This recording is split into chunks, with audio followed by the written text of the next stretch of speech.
When I first met my son's fiancée, she wasted no time in delivering her cutting remarks. Your father only finished middle school. Can you even find a job with such minimal qualifications? She jeered, her laughter echoing through the room. Her father joined in, adding insult to injury with his own jibes. As if that wasn't enough, they made it clear I was not included in their meal plans, serving food only for themselves.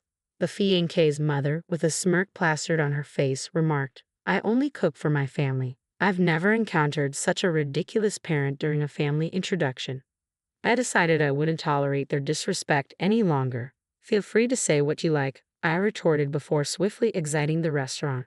My name is Stephen Walker, 60 years old and father to Michael, a 25-year-old whose relationship with me is strained, to say the least. He hasn't set foot in my house in ages.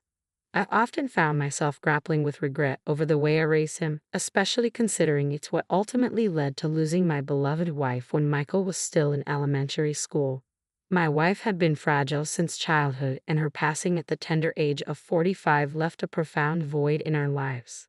At her funeral, I paid no mind to the judgmental gazes of relatives. Grief enveloped me like a child in a daze. Michael, composed beyond his years, gently urged me, Dad, it's heartbreaking, but we need to bid Mom farewell. Yet my sorrow seemed fleeting, confined to those somber moments.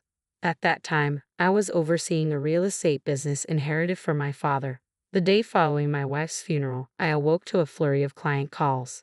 Duty beckoned, loyal clients awaited, and Michael needed my sole care. Those calls jolted me back to reality, propelling me to my office. Simultaneously, I found myself immersed in school functions and PTA gatherings, shouldering the responsibilities once shared with my wife. It was an unsteady juggle. I alone struggled to balance work and school commitments. I made a swift decision to temporarily shutter my business, passing my clientele to another real estate agency to devote time to Michael. Yet, upon arriving at his school, I was met with a cold reception. Michael's glare pierced through me as he uttered, Dad, I told you not to come. His words stung deeper when he pleaded, Don't let anyone know you're my dad, leaving me feeling like a stranger in my own son's life.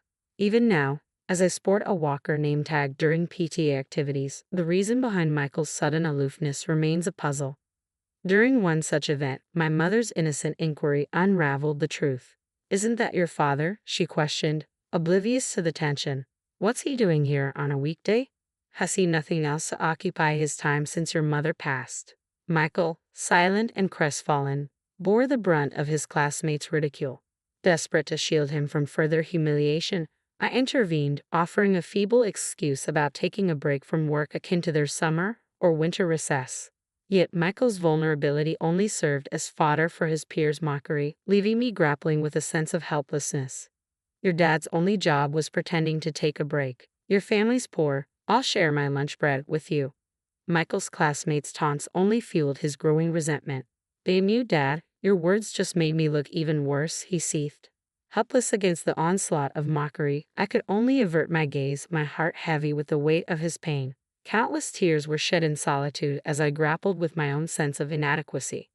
As Michael entered middle school, he began drifting towards troubled company. Nights were spent at friends' homes or lingering in gas station parking lots until the early hours.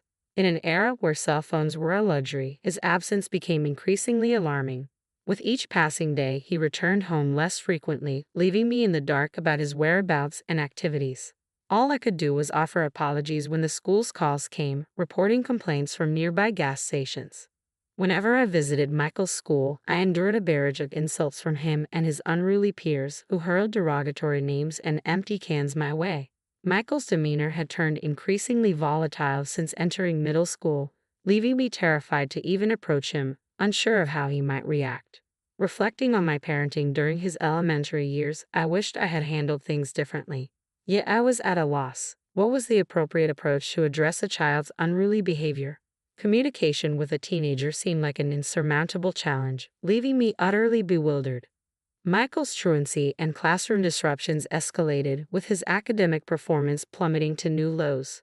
During the parent-teacher conference, the prospect of a private high school emerged as a beacon of hope. Relief washed over me knowing there was an alternative where Michael could thrive.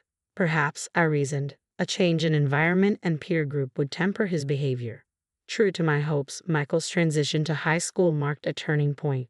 He applied himself diligently, achieving modestly above average grades and even securing admission to college. Yet despite his academic strides, his animosity towards me remained steadfast. Even as he progressed through high school and into college, Michael remained elusive, preferring the company of friends to returning home. Upon entering college, he embraced independent living in a dorm, financing his education through part-time work. His self-sufficiency was admirable, yet his demeanor towards me remained frosty. Even as he ventured into the workforce, the threshold of our home remained untouched by his presence. Then, seemingly out of nowhere, after years of silence, Michael reached out. "I found someone I want to marry," he declared abruptly over the phone, followed by the directive, "We're meeting at a fancy restaurant next Sunday at 2 p.m. Be there." His plans were laid out without the courtesy of inquiring about my availability. Caught off guard, I protested, "This is all too sudden," only to be met with indifference. "If you can't make it, don't bother," he retorted before abruptly ending the call, leaving me bewildered by his callous demeanor. Despite my conflicting emotions, I couldn't deny the bond I shared with my precious son, so for his sake, I complied with his summons and arrived promptly at the upscale restaurant as instructed. Upon my arrival, her parents greeted me with an air of hostility, demanding, "Who are you?" In a manner that caught me off guard. Irritated by their rudeness, I retorted, "You call me out of the blue and then ask who? Give me a break." Yet my frustration fell on deaf ears as they denied any involvement in summoning me, mirroring my son's cold demeanor. Meanwhile, Michael stood nearby, sporting a smug grin that set off warning bells in my mind. Though uncertain of his intentions, I cautiously proceeded into the restaurant, the air thick with unspoken tension. As I stood there, feeling like an unwelcome intruder, Michael redirected the conversation towards me, painting a less than flattering picture of my life. "This guy," he began, gesturing towards me, "dropped out of high school and has been idle since mom passed away." I attempted to interject, urging him to reconsider the appropriateness of the discussion, but he remained steadfast in his narrative. To my dismay, Sarah joined in with mocking laughter, questioning the employability of someone with only a middle school education. Adding insult to injury, Sarah's father chimed in, applauding Michael's achievements in contrast to my perceived shortcomings. It was a humiliating moment, with Michael basking in the praise while I stood there, painfully aware of the disparagement directed towards me. Exhausted and disheartened, I was on the verge of walking out, ready to utter the words, "Say what you want, I'm out of here." But before I could speak, a waiter approached from behind me with the food, apologizing for the delay. It was a stark reminder that the meal had yet to arrive, a fact that had slipped my mind in the heat of the moment. Attempting to regain my composure, I resigned myself to eating what was in front of me and departing. However, my efforts were thwarted when the waiter brought out dishes only for Michael, Sarah, and her parents, apologizing for a reservation oversight. Sarah's mother, with a saccharine smile, dismissed my presence, declaring, "He's not part of our family, so please disregard him." The waiter, visibly uncomfortable, retreated just as my frustration reached its peak. Before I could react, Sarah's father intervened, his tone laced with disdain. "We have no interest in associating with a deadbeat high school dropout," he asserted, casting me out with a sharp dismissal. It was a bitter blow, hearing such words of rejection from those gathered around the table. That was the last straw. "Is education and job history all that matter to you?" I exclaimed, rising from my seat.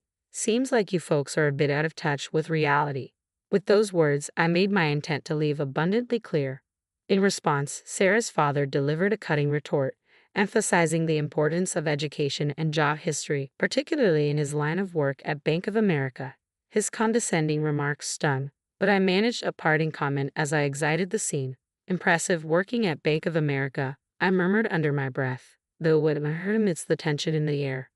The following day, I made my way to Bank of America, where Sarah's father held his position. Despite being labeled a deadbeat by my son, his peers, and even my son's prospective in-laws, I must clarify that the title doesn't quite fit. Following my wife's passing, I opted for a temporary closure of the real estate business I managed. However, it's essential to note that this closure was not permanent. In the wake of my wife's demise, I pivoted my business towards online management, prioritizing my son's school commitments and PTA engagements. While operating a physical storefront, my clientele primarily consisted of local residents. However, transitioning to online management opened doors to a broader spectrum of clients, including those residing in rural areas miles away from the nearest train station, and even American expatriates. The internet served as a gateway to a wider market, allowing me to expand my property portfolio and cater to an extensive clientele. Running a real estate business online not only made my operations more efficient but also transformed distant aspirations into tangible realities. In addition to my real estate ventures, I also dabbled in stocks and investments as a personal hobby. Currently, I have $50 million deposited in Bank of America, where Sarah's father holds his position. Upon my arrival at the bank, I wasted no time in requesting a meeting with the branch manager to address the events of the previous day. I was informed by one of your employees that this bank operates on trusts founded upon educational background and work history. I explained, my disappointment evident. As a result of that statement, I've lost all faith in this institution. Could you please assist me with closing my account? The branch manager, visibly distraught, offered profuse apologies and guided me through the account closure process. On a separate note, there's an issue I nearly overlooked: an individual who has neglected to pay rent for the apartment I own for the past 2 years. I have been turning a blind eye to the issue, assuming leniency because he's my son, but enough was enough. I mailed him a notice demanding 2 years' worth of rent. 3 days later, I found myself face to face with Sarah's father and my son, both furious. "Why did you go behind my back and report me to the branch manager, Dad?" Michael accused, his tone seething with betrayal. Sarah's father chimed in, equally incensed, "And what's with that notice? If you're the manager, you should be covering for me." Exasperated, I replied, "I lost trust in the bank after discovering their practice of judging clients based on education and work history. Are you both panicking because of one person's comment? Do you have something to hide?" I turned to Michael, adding sternly, "Just because we're family doesn't mean you can shirk your responsibilities. Pay your own rent." Sarah's father interjected, "Your actions have caused a stir. I've received numerous complaints from other clients, and my boss reprimanded me because of your antics. It's outrageous." I haven't caused any trouble. I simply shared the situation in passing with my relatives and clients, I clarified with a gentle smile. My son retorted sharply, "Clients? What clients, Dad? You're just a deadbeat, aren't you?" I met his accusation with a calm rebuttal. "Do you think a deadbeat could afford to construct a substantial house in such a prime location and maintain this lifestyle? I've even undertaken recent renovations." My son's expression shifted to one of confusion as he exclaimed, "Ha! What do you mean? Did you go into debt or something? I'm really fed up with you." I took a hiatus from my real estate job for a period and transitioned to managing an online business, which I'm still involved in. How many times do I need to reiterate? I'm not a slacker, I stated firmly, watching as my son's complexion drained of color. "What? I had no idea.